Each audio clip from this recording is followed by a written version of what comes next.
Yo, hey guys, today we're going to be doing a bit of a guide on Abyss Explorations. We're going to be starting with a little bit of the more simple paths in Path 1, Path 3, and Path 5. So yeah, let's just get it started, and a little bit of ground rules for this. I'm not going to be including Professor X or She-Hulk, just because I don't really understand the champions, and, anyone that's good enough to use them to that extent probably already understands how good they are for Abyss, so, And yeah, so for Path 1, my actual run, I mixed up with an Aegon and Strife team combined, and I don't think this was a great decision particularly. Going for a purely Strife run likely would have been better. But the revive count was pretty decent for a first run. Especially for how my gameplay was at the time. And yeah, I'll give you guys a little bit to look at this if you want. 4 revives on Thing, the ramp Aegon, 4 was a solo with Strife, Quake was a solo, not a solo with Strife, 2 revives with Strife, which was pretty decent. Medusa was a solo with Strife, Mephisto was a solo with Torch, of course, CMM was a solo with Doom, of course, Ghost was 2 to ramp Aegon up further, Torch ended up being 4 revives. It was pretty close to being a solo, and choked at the last little bit, and the final phase, I just ended up heavy cheesing with Aegon, and then for Joe, I used Strife, and it was on revive, and Mordo was a solo with Strife. Venom the Duck was 3 revives with Doom, didn't get any evades or anything, so it was pretty chill. Howard the Duck was 4 revives with Aegon. Hyperion and Champion were both 2 with Doom because of Abyss Evade. These are very possible to do in 1 revive, but when Abyss Evade happens at the wrong time with Doom, you're probably just gonna die. Cyclops, I used Strife and I team revived, because, I was using every champion on the team except for Heimdall, so it felt like a good time to pop a team revive. Loki with Torch was 1 revive. Aegon with Strife was 0 revives because I wasn't using Strife for any fights after this. I didn't actually get a solo on this Aegon. He was left with like 5% left. Because at the time I didn't have greater precision unlocked, which was really weird. But yeah, with precision unlocked, he can definitely solo it reliably, even without horsemen or anything. Invisible Woman with Aegon was 4 revives. I didn't have Resonate either, of course. Cold with Doom, of course, a solo, and then I kind of imploded on Collector here with 14. Now, what I would do with everything I know about Abyss now at this point, I would go with this team of Paco, Cable, Strife, Max, and then either Sim or Doom. Sim is probably cheaper, but I feel a lot less people have him ranked up, and he's also, not as easy to use as Doom, of course. Well, I guess easy is the wrong word, but I guess not as simple to use as Doom. So, thing with Paco, you can definitely solo this with Paco. These revive counts are kind of just assuming the champions are all 6-star R3 quality.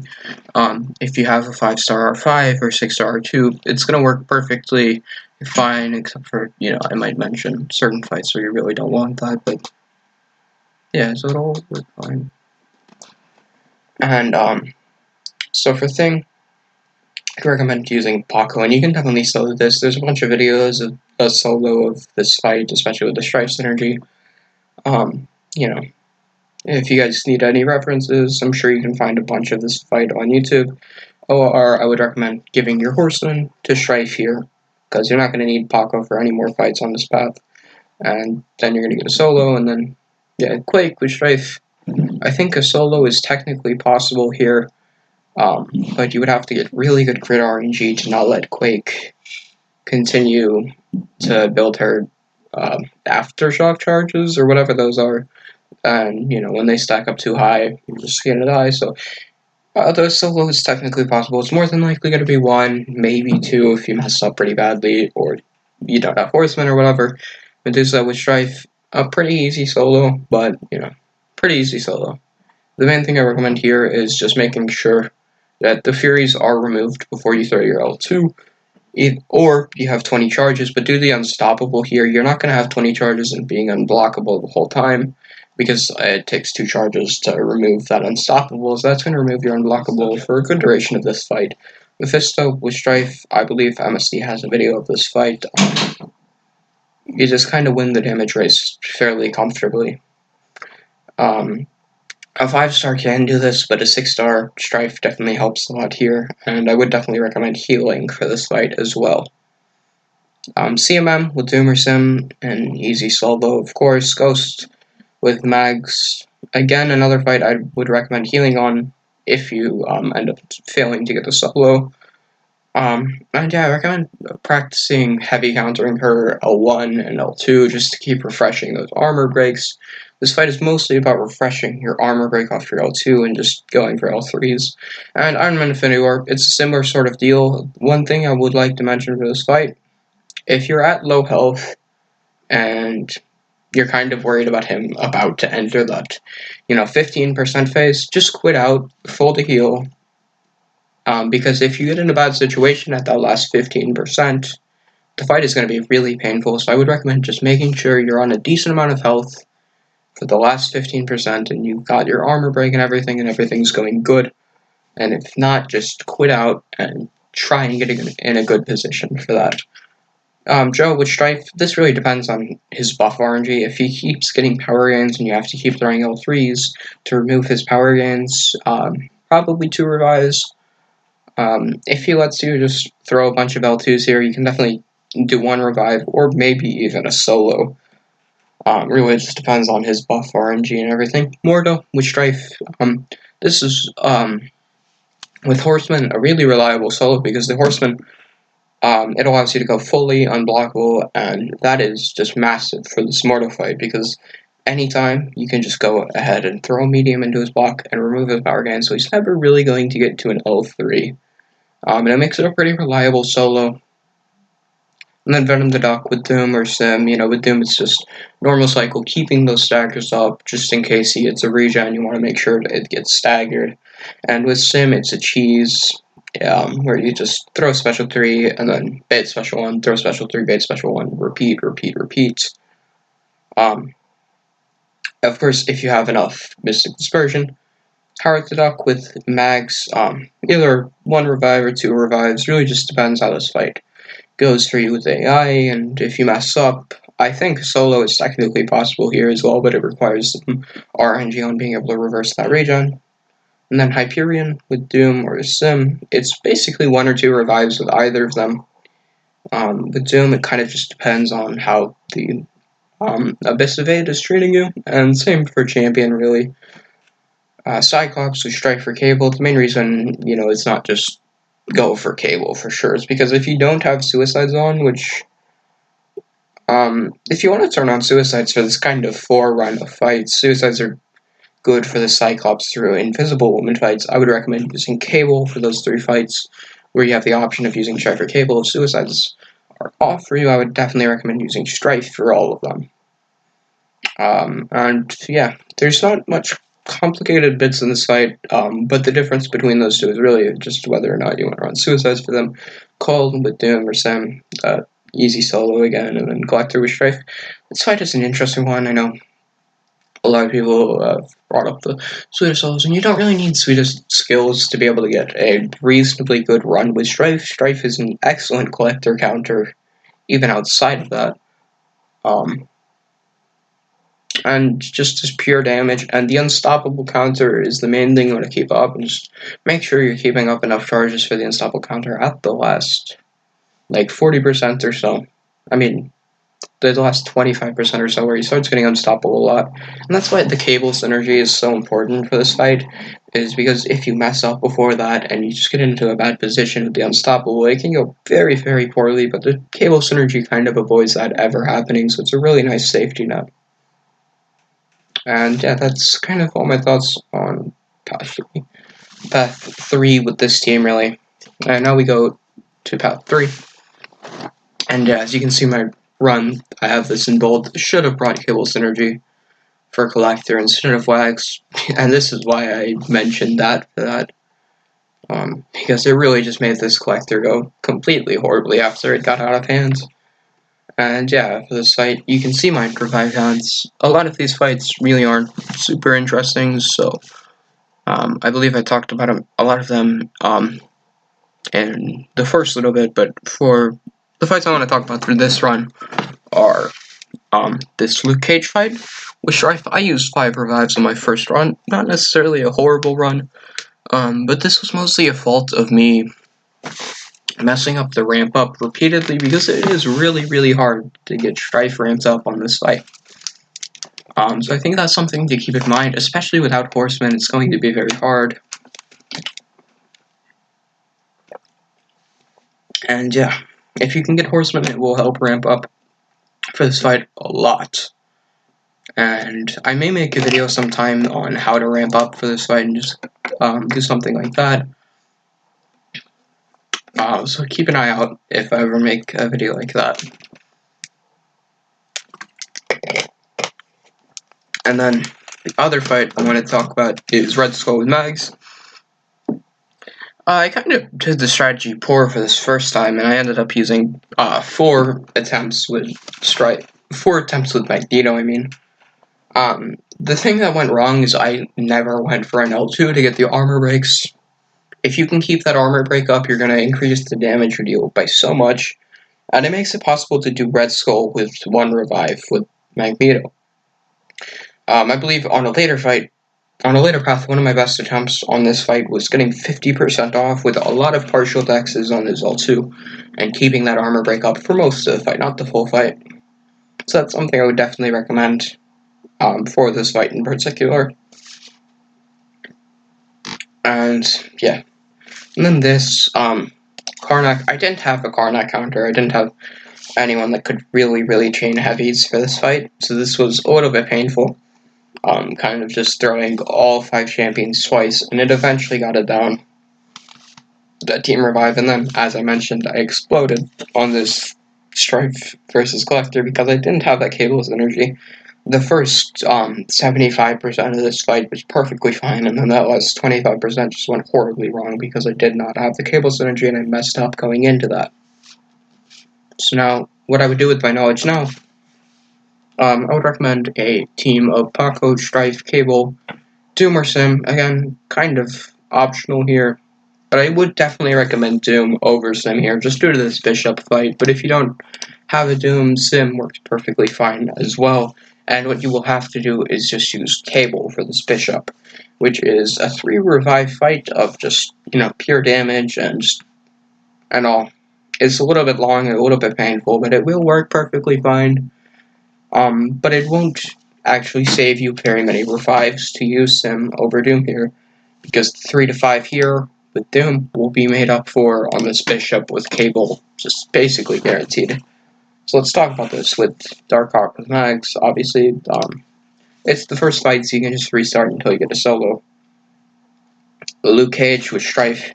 My best run was doing this in 1 revive after getting Horseman on. So basically, 2 revives practically, but basically 1 revive on Strife. And yeah, so that was a pretty decent run. And yeah. And that's kind of lower limit. I don't think it's possible to solo this fight. Maybe with like Professor X and full synergies and a perfect ramp up, but it's going to be really difficult. So I think 2 is kind of the lower limit, and then this fight can go really poorly if you just keep failing at the ramp up.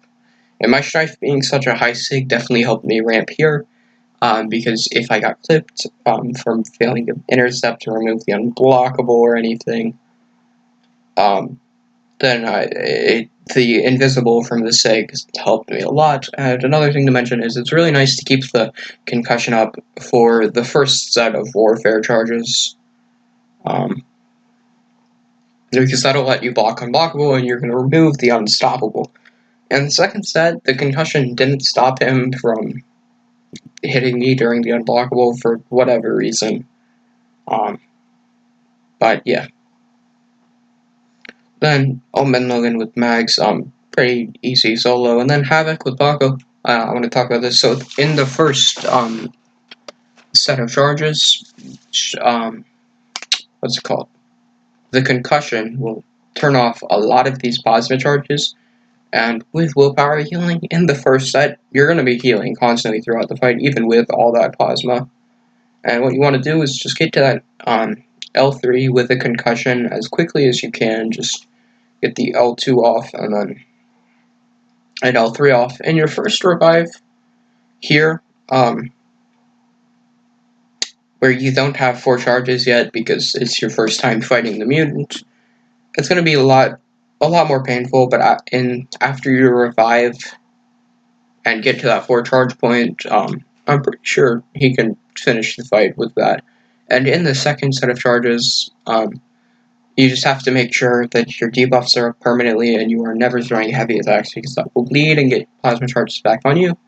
And you're just going to constantly be healing from the willpower and just playing it passively. And on the second one, you can definitely solo. On the first one, I think it's probably possible to solo, but I'm not entirely sure at 2 charges if it's possible to solo. So, yeah. Dorm Strife, this, you want to turn Dex off for this, and then it'll be a pretty easy solo. It's really about as simple as fights get. There's not really much to it. And then Show with Strife, as I mentioned on the first path, and then I talked about all of these fights on the first path as well. Then Red Skull with Mags, I talked about this here, but yeah, you want to get that L2. And then just make sure you're keeping that armor rake up and you practice partial dexing on his L2. Now that we have this practice mode, you can forever just practice infinitely in that practice mode against your own Red Skull if you have one.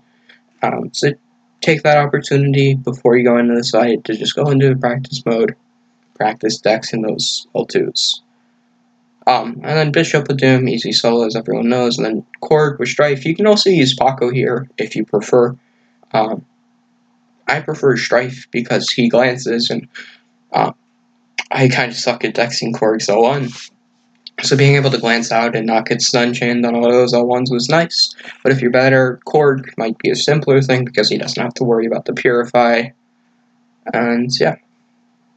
Then Havoc with Pago, as I discussed earlier, Champion. Again, I've already discussed this. And then Karnak with Cable. Yeah, a pretty simple fight. If you don't get screwed by Evade, you can definitely solo this. I put the upper limit as 2 because that's, if you're getting screwed by Evade, you might go up to 2 here. But realistically, probably a solo or 1 revive. And then on Path 5, what I went for is an Ultron team. What I went for is an Ultron team here. This is not actually a revive efficient way about going through this path. Just due to this Cable fight and this Iron Man Infinity War fight, they're going to cost you more revives than they're going to save you.